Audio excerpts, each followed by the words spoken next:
Canada, folks. Canadian government lobbies. Listen to this. You're not going to believe this. Canadian government lobbies WHO to include climate change in the definition of a pandemic emergency. All in the name of taxing us to death. So the Canadian government is pushing for the World Health Organization, a non-voted for. Nobody put our tax dollars put these people in power to include climate change in the definition of a pandemic emergency. And Canada is producing more oxygen. It's in a negative position when it comes to carbon. And it's really bizarre how they're changing the textbooks and how carbon is bad, but carbon, yeah, you guys get where I'm going here, right? So anyways, so let's go here back. And according to the Canadian government, the World Health Organization's new instrument to control populations in the event of an infectious disease outbreak should be expanded so it is an all-hazardous approach. As a part of this approach, Trudeau's government named global health emergencies for which WHO should issue diktats. They include climate change, air pollution, and chemical contaminations. So there it is right there in their report is right here.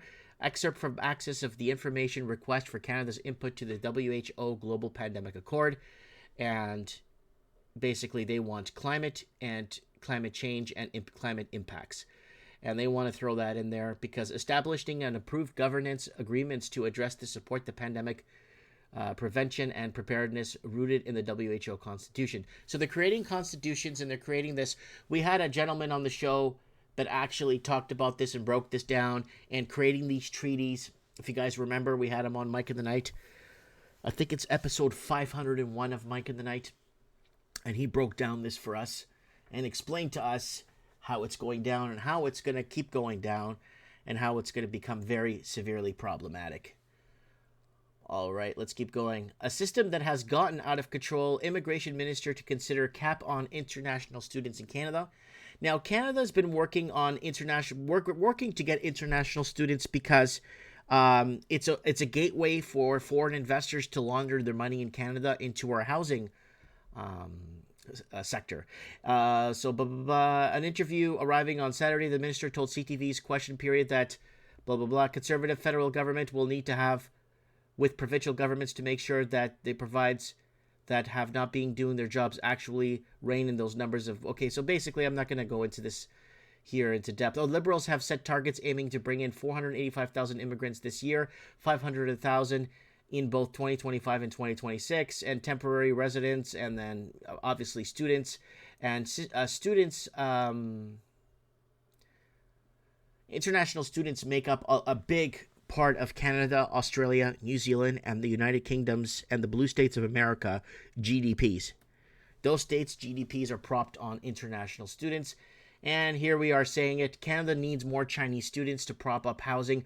Foreign students racking up debt 4 years ago. Chinese to return to Australia. Chinese students buy up homes amid rental crisis. Money laundering 4 years ago.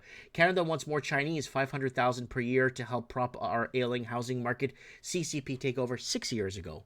And if you think I'm making this up, I'm reading the article here, unfortunately. I could bring up the article for you guys, but I'm reading it here. But the article exists. You could type it in, and you guys could see that I'm not making this up.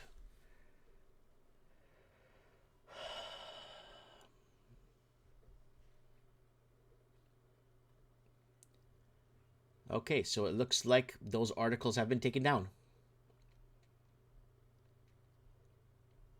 The articles are down.